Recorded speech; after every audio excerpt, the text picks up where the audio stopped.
This video is made possible by Continental Mazda in Naperville. With the resources of a large dealership, but the care of a family-owned business, Continental Mazda is the best place for you to buy your next vehicle. Visit them on the web by clicking in the link in the description below. Alright, what's up guys? My name is Zach, and today I am driving a 2021 Mazda CX-9 Grand Touring.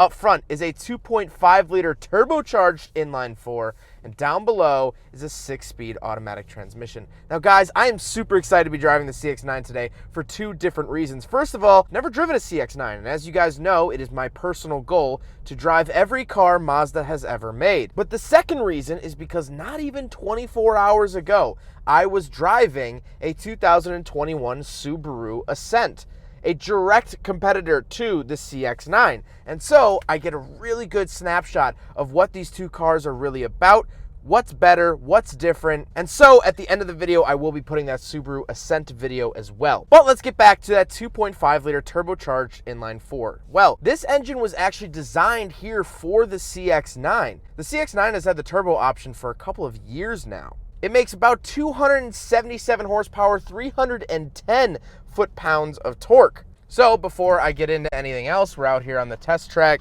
Let's see what this thing can do. I do have a sport mode.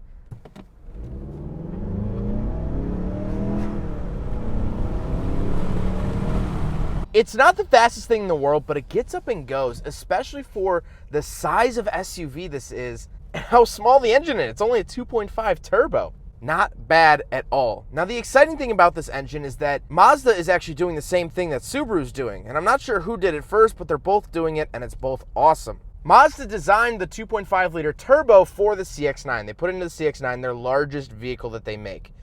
And it proved itself. It was reliable. They had very minimal issues with it. So they then put it into the CX-5, their slightly smaller SUV, their mid-size SUV. They did that in 2019. It did great, didn't really have any issues. So now they're putting it into the Mazda 3 and the Mazda CX-30. They're smaller vehicles. Same power, same parts, same reliability, but smaller chassis means they're gonna be quick. And so hopefully on the channel soon, I'll be driving a Mazda 3 with the turbo, because 277 horsepower and 310 foot-pounds of torque in a little all-wheel drive hatchback, that's going to be a lot of fun. I think this is so incredibly smart on Mazda's part. If the turbo motors were going to fail and be a complete flop, at least it wasn't in all of their vehicles yet. And then once it proved itself, they trickled it down to all the other models, and now you can get almost every car from Mazda besides the Miata with a turbo. Although please bring back Mazda Speed. We need another Mazda Speed Miata, please. A Mazda Speed ND would fix everything that went wrong in 2020. So please, Mazda, just announce it. Just announce it. Like I said, paired to it is a 6-speed automatic transmission. It is not a CVT. Mazda has yet to make any cars with a CVT, and I absolutely love that. I really dislike CVTs. That's what I disliked about the Subaru Ascent, is that it had a CVT in it. I just like a tried and true 6-speed automatic. It has actual gears. I know what it's doing. It's proved itself over the last, 80 years we've been using automatic transmissions, in the mainstream at least. It helps me sleep at night knowing that I have actual physical gears in my transmission, and it's not some weird wizardry that is a CVT. Last but not least, this is the all-wheel drive CX-9. You actually can get a base model in front-wheel drive. That's something you prefer, but it is all-wheel drive. And I forgot to mention it, I will put up the miles per gallon for the 2.5-liter turbo. It just got me thinking about that because of the all-wheel drive. It's hurt by that a little bit. And of course, a turbo motor is going to get a little bit less gas mileage than a naturally aspirated motor, but it's neither here nor there. So let's talk about the interior. We have a lot to talk about with the CX-9 because it is the Grand Touring, which is the nice trim, and because it's a lot larger, you get a lot more space for a lot more features. So in front of me, I have 3 main gauge pods. On the left is my tachometer, which is a physical actual gauge. Then in the center, I get a speedometer. Now, I can actually change this to show me a couple different things. I like seeing the radar cruise control setting with the speedometer going around the outside, but I can switch it to my service due, my compass, and miles till empty. Just the speedometer, very clean, I like that. Trip A, trip B, and then we're back to the radar cruise. Before we go any further, I do want to say I own a 2019 Mazda 3 hatchback in all-wheel drive, so I'm going to be making a lot of comparisons to that because I've only owned that car for a month and I've put almost 5,000 miles on it. I drive the wheels off the thing, so I have a lot of experience with it. And so personally, when I'm driving around on the highway and such, I keep it on the radar cruise. I just think it looks clean and simple and modern. You know, I've owned tons of cars from the 80s and 90s.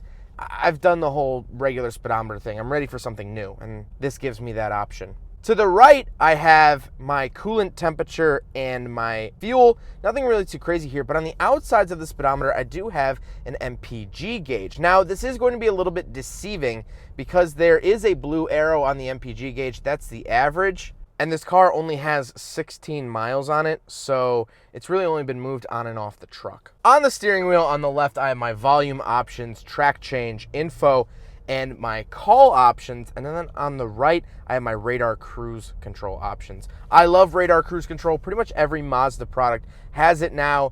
And what radar cruise is you actually set a speed, but then if you come up behind someone, say you set it to 65, and they're doing 50, your car will automatically slow down. It'll automatically brake to slow down to their speed so you don't run into them. Traditional cruise control, you set 60 and the car is going to do 60 whether there's a brick wall in front of it or not. The nice thing is that radar cruise will bring you down to a complete stop. So if traffic does get very bad and it comes to a complete stop, it will stop. However, it won't start again.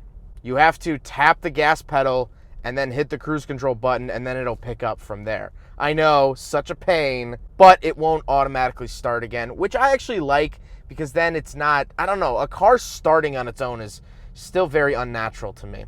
Up above the gauge cluster, I actually have a heads-up display. So this will not only show me my cruise control, but the current speed. It's displayed in white, and right now, I film these reviews early in the morning. It's usually hard to see very bright things. I can see this very, very clearly, and I like that a lot. To the left of me, I have a couple interesting buttons. I have my tailgate button, and then I have a view button. So one nice feature of the CX-9, because it is a larger SUV, is I actually have a front-facing camera. So when I hit this, I can actually look in front of me, down below. Again, because it's a large vehicle, I can't really see the nose of it. I have a camera to do so, as well as I have a bird's eye camera. Now, a lot of cars have this now. It is definitely a nice feature. However, I do have to say, Mazda's clarity in their cameras is spot on. It's really, really nice. I really, really like that. And I like the fact that I can toggle that whenever I want. Then I have lane keep assist off, parking sensors off, and then my hill descent control / off-road setting. On the door, I do have my power mirrors, power locks, and power windows.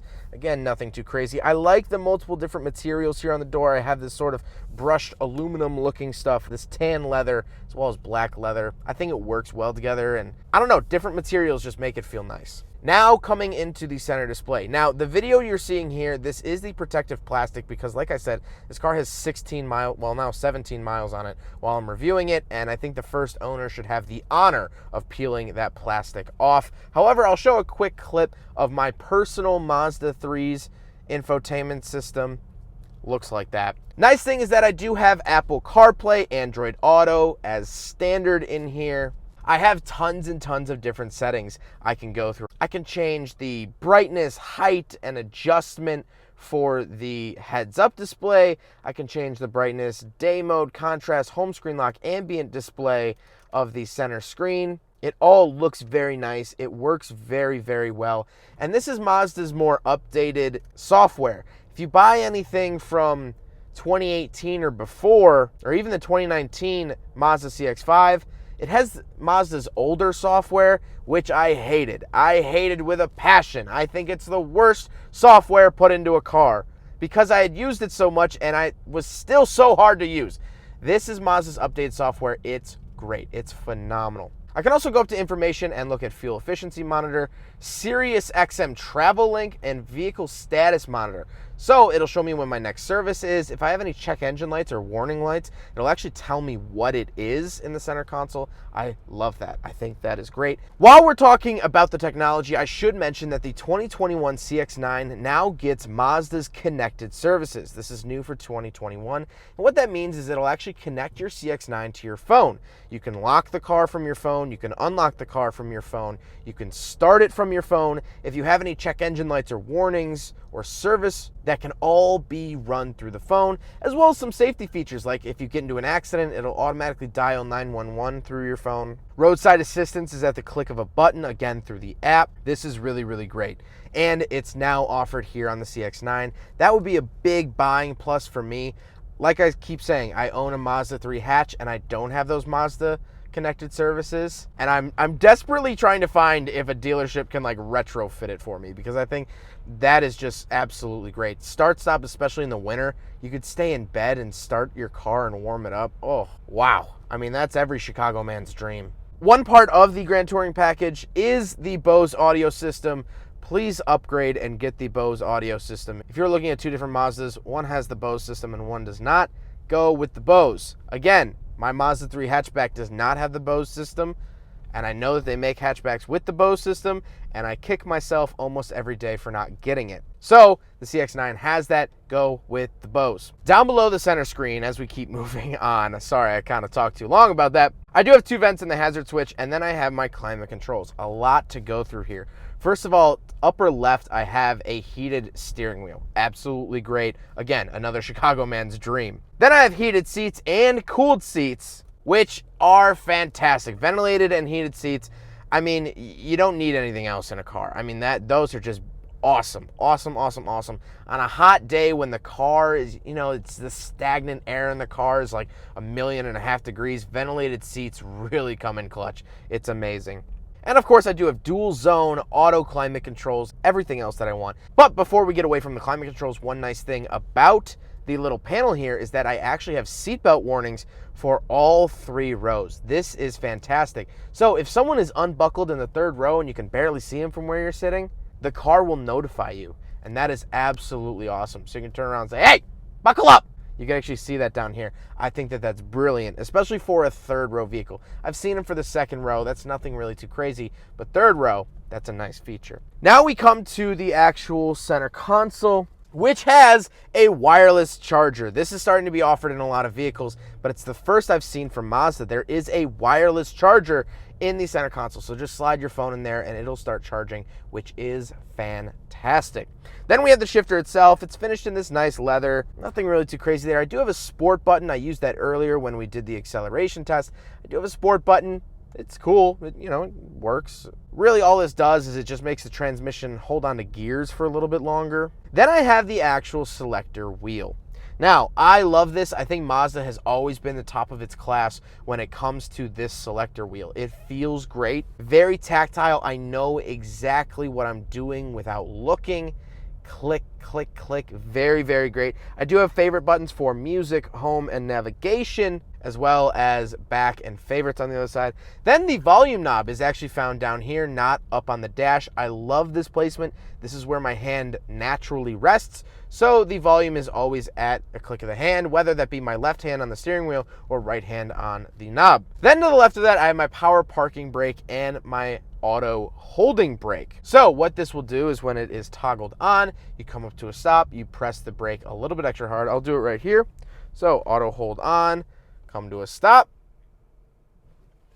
Hold will come up on the dash, and then you could take your foot completely off the brake. You could just sit here and the car is stopped. Now, if you want to start again, you don't have to touch anything. Just lightly get back on the gas, and there you go. This is amazing, amazing, amazing for drive-thrus, stop and go traffic, everything like that. It's so nice. It's one of the best features. It's one of my favorites. Now, the center consoles I normally don't talk about too much. However, this is sort of a clamshell 2-half opening. Not my favorite thing in the world. I wish it was just traditional, because then when you open it, it's kind of hard to reach into, because now you just opened a door into yourself. However, I do have 2 USB ports in there if that's something you want. Now moving on to the seats. The seats are sand leather. That's the color is sand. And I like them. They're comfortable. They are memory. Normally you have to kind of twist Mazda's arm in order to give you memory seats, but Grand Touring gets memory, and I absolutely love it. I think memory seats are nearly a must for cars. Like I said, heated, cooled, memory, power. They do everything you would really want out of a seat in a modern car. I mean, they really are spectacular seats. But speaking of seats, we have 2 more rows to go through. So let's do some backseat reviews as well as the rear hatch. All right, so we're in the back of the 2021 Mazda CX-9. The seats, again, get the sand leather back here. I do have a center console, 2 cup holders, a little cubby hole here. Oh, with 2 USB ports, 2 2.1 amp USB chargers. That is very, very nice. The second row gets chargers. Down here, I have my own climate controls. Of course, I can set it to auto, fan up and down, and I do have heated seats for the second row. This is very, very nice. And I totally even skipped over it. The knee room is great. The headroom is great. This is a lot better than the CX-30. I mean, tremendously better than the CX-30. And it is better than the CX-5. The CX-5 is good. Definitely good. The CX-5 is livable, but I mean, this is like moving out onto a farm, you know, and you could have just so much free space to roam. My knees don't have a prayer of hitting the front seat. Headroom is good. I got probably about 1.5 inches, 2 inches. I'm 5'11". Bose audio continues back here. And, ooh, just notice this. Have built-in sunshades. So, for those of you that may be thinking, oh, that's a cool, nice luxury feature, it's also a huge feature for babies, because babies would be just sitting in the sun in their car seats, especially if the car seats are backwards. I mean, the sun's just beating down on them. This really is for kids, which is very, very smart. And the CX-5, to my knowledge, does not have these. So this is just a CX-9 feature. So if you plan on having a family, plan on having a big family, I would highly recommend the CX-9 because it comes with these from the factory. Now, I will jump into the third row. Oh, so there's a button that does that. So, we're in the third row. I actually can't reach the door to close it, so we're just gonna have to hang out with the door open. If the second row is moved up ever so slightly like it is right now, I'm very, very comfortable. My head's kind of hitting the ceiling. I would have to duck a little bit, but again, I am 5'11", and adjectives such as small, petite, or flexible have never really been associated with me. So, the fact that I'm back here at all is big, big props. And actually, I recently drove 2 of Mazda's older minivans, both Mazda 5s, a 2008 and a 2014, and I didn't even fit in the back of those. Those are minivans. So this is a huge, huge improvement in terms of Mazda third rows. Haven't really had the best luck with Mazda third rows, and this is definitely the best third row of a Mazda I have ever been in ever. Interestingly enough, I do have 2 2.5 amp chargers back here for the USBs, which is interesting because the second row gets 2.1 amp. I don't know why the third row actually gets more power, but if you ever find yourself in the second row of a Mazda CX-9 and want to charge your phone, plug it in right behind your seat and run the cord that way. It'll charge up a little bit faster. Fun tip for you. But now we must talk about the rear hatch and the rear room that is accompanied by it. All right, so around back of the CX-9, I can hold on the key fob. This is the key fob, by the way. I don't know why it's so large, but then they give you the tiny buttons on the side. Kind of weird. So I have folded the seats down. These are some floor mats, obviously, because it's a new car. I do get a power outlet that is run off the battery back here. This is great for camping, for tire inflation, whatever it may be. Great space. I love these little alcoves. These alcoves actually offer quite a bit more room. But like I said, when the seats are folded down, you actually get a lot of nice space back here. And up here, I do have my tailgate button.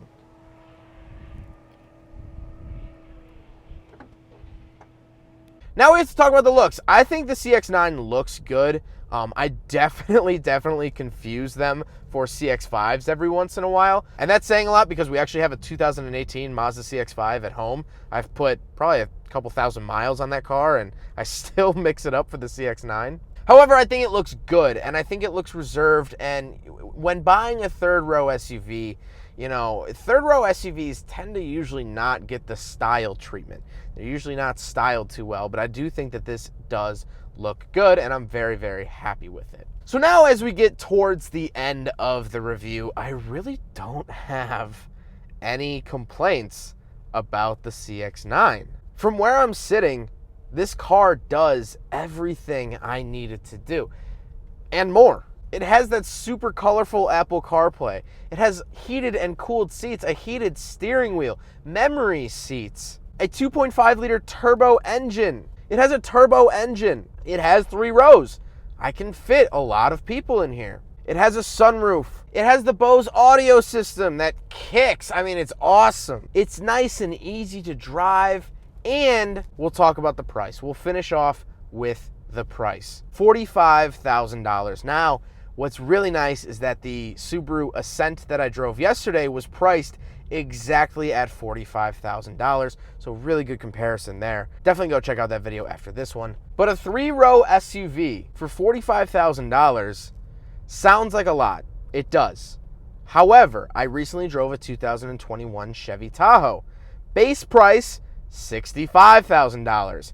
And yeah, while the Chevy Tahoe can tow a 30-foot boat, how often are you actually towing a boat? I will gladly buy the CX-9, pocket the extra $30,000, and just rent a U-Haul twice a year to tow my boat, if that's something I have to do. And right now in my life, it's definitely not. I love the CX-9. I really do. It has everything. It does everything. I don't have a complaint. I complained about the CVT and the Subaru Ascent, but this has a 6-speed. This is great. It's all-wheel drive. It does it all. I love it. I love the CX-9. The CX-9 is such a great car. I just can't get over it. It's really, really good. Well, I hope you guys enjoyed the video. Huge thank you to Continental Mazda for letting me take out their 2021 Mazda CX-9. They are absolutely awesome. They have tons of Mazdas in their inventory, including Miatas, including 3 hatchbacks. They have a couple turbo 3 hatchbacks on the way. CX-30s, CX-5s, whatever you want, they have it in store. Their information is up on the screen as well as linked in the description below. But I hope you guys enjoyed the video. Don't forget to rate the video, comment on the video, and subscribe. We would like to take care, guys.